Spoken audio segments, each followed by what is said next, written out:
Assalamualaikum warahmatullahi wabarakatuh. Kembali lagi bersama kita di Buru-Buru Channel. Di kesempatan kali ini gue bakal ceritain tentang kisah mistis di Gunung Sumbing. Dan buat kalian yang belum nonton video kami yang sebelumnya, tontonlah. Dan jangan lupa like, comment, and subscribe.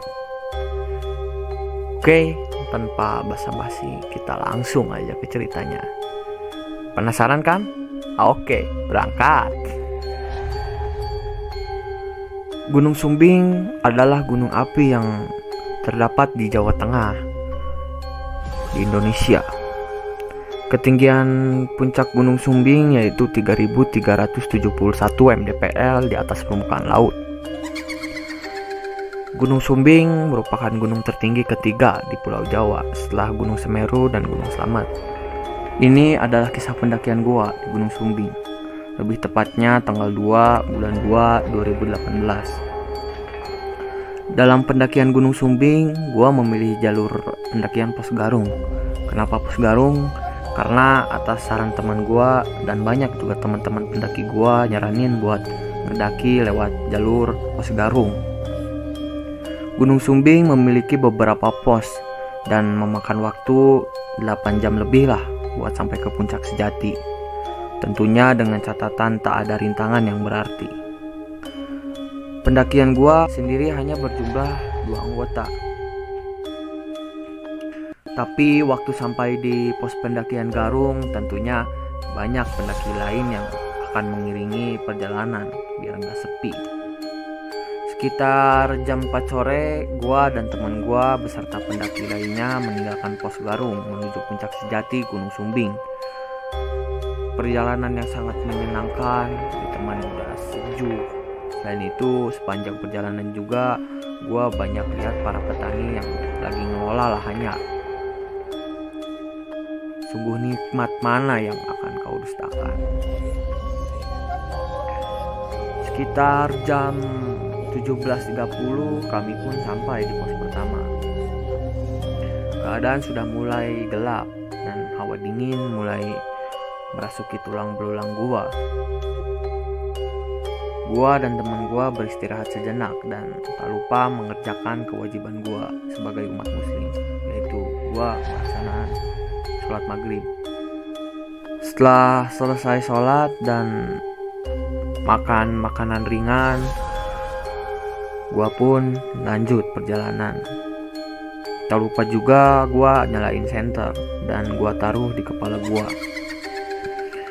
Dan gua juga nggak lupa buat pakai jaket yang tebal karena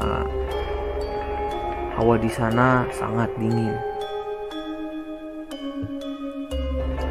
Sepanjang perjalanan, rasa dingin pun selalu mengikuti gua. Tapi semuanya tak terasa karena dari kejauhan pemandangan kota seperti Temanggung terlihat begitu indah. Sampainya di pos 2, sengaja gua dan teman gua tak melakukan istirahat meski banyak pendaki lain yang nyuruh gua dan teman gua buat istirahat dulu. Nah, di sini nih kemistisan dimulai. Dari pos 2 sampai pos 3 rasa dingin mulai terasa hebat. Dingin banget, rasa dingin yang begitu menyerang. Selain itu kabut mulai datang. Hasil jarak pandang begitu terbatas. Sepanjang perjalanan menuju pos 3 tak ada pendaki yang melewat satupun, dan hanya kami berdua yang berjalan. Gua dan teman gua mempercepat perjalanan agar segera sampai di pos selanjutnya. Sepanjang perjalanan, suara-suara pendaki di depan gua terdengar jelas. Tapi saat itu gua kejar, gak ada pendaki sama sekali yang gua lihat. Dari belakang, gua juga dengar ramainya pendaki lain. Setelah gua tunggu, gak datang juga sama sekali. Hawa mistis di sini mulai terasa, apalagi suara burung gagak yang membuat bulu kuduk gua merinding dan berdiri.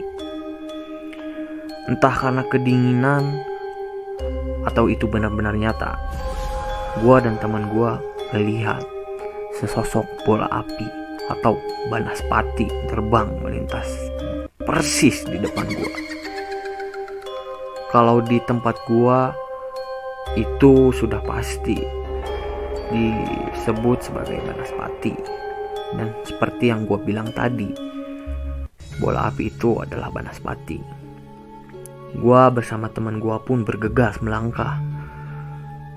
Jatuh bangun di kegelapan, apalagi senter teman gua mati.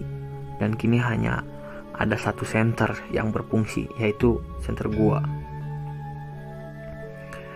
Sekitar jam 9 malam, akhirnya gua dan teman gua sampai juga di pos 3.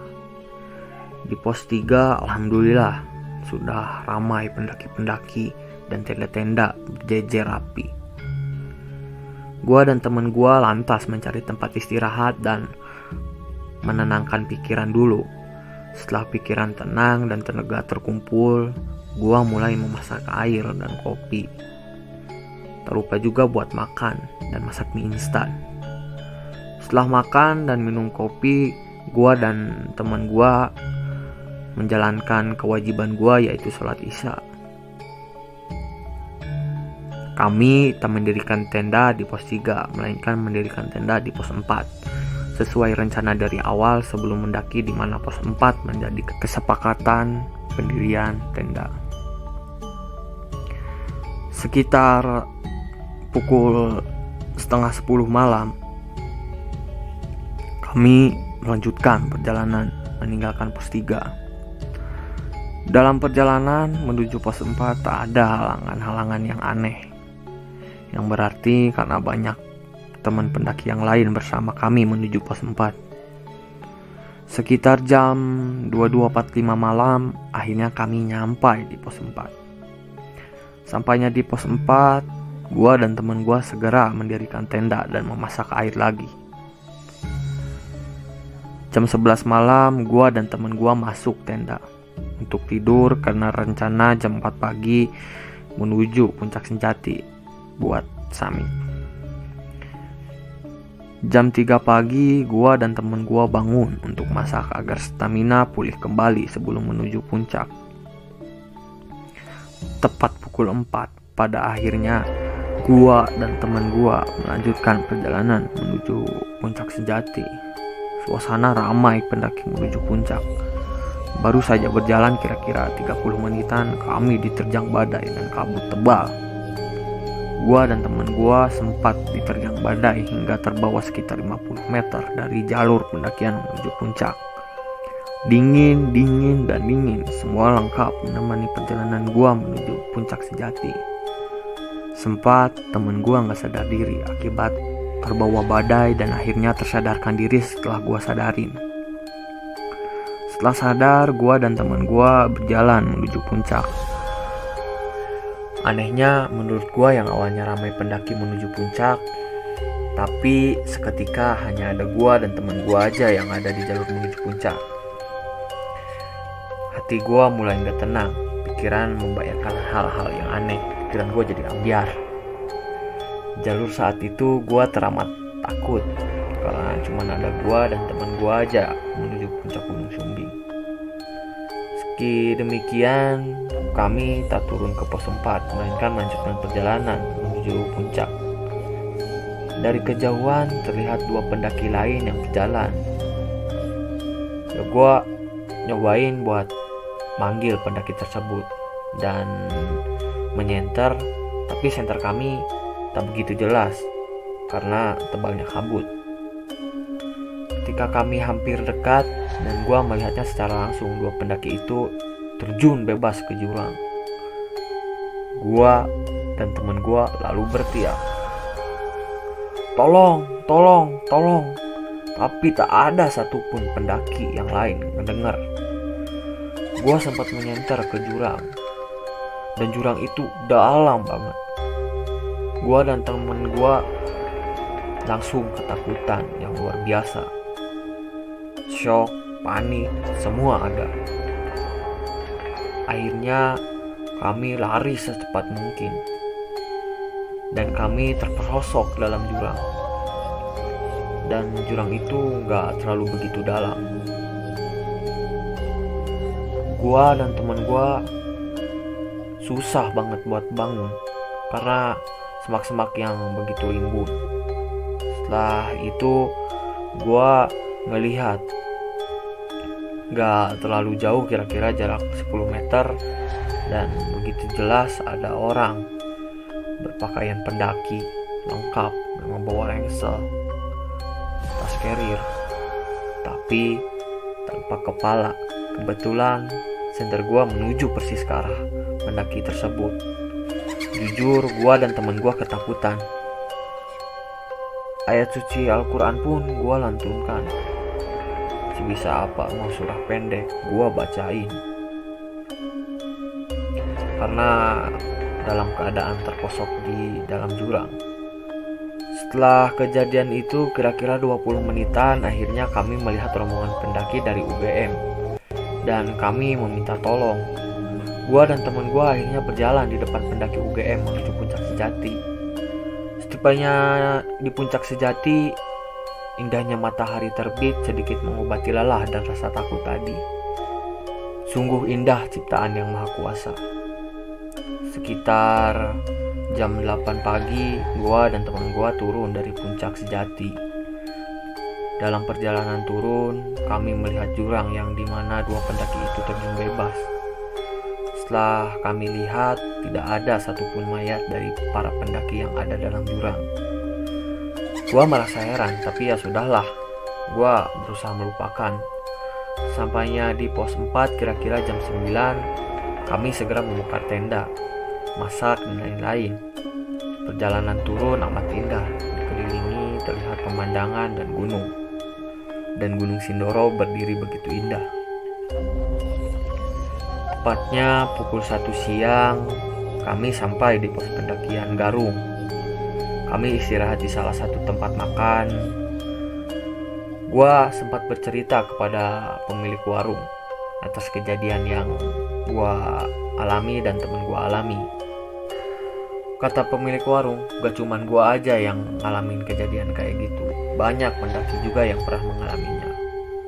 Selain itu, pemilik warung juga berkata dulu memang ada pendaki yang jasadnya tidak ditemukan. Dan ada menemukan jasad tanpa kepala karena dimangsa binatang buas. Dan ada pula pendaki yang terjatuh dari jurang. Mendengar penjelasan pemilik warung, gua dan teman gua hanya bisa mengucap syukur alhamdulillah bisa selamat. Mungkin itu saja cerita kisah mistis di Gunung Sumbing yang bisa gua ceritain. Kurang lebihnya gua mau minta maaf kalau ada omongan gua yang salah, ucapan gua yang salah, gua mau minta maaf. Dan pesan gua buat kalian yang suka ngedaki gunung, tetaplah selalu sopan santun dan jaga etika. Selalu menjaga kebersihan dan jangan membuang sampah sembarangan di gunung, karena sesungguhnya kita adalah tamu di sana. Mungkin itu saja dari gua. Sekian, terima kasih. Wassalam.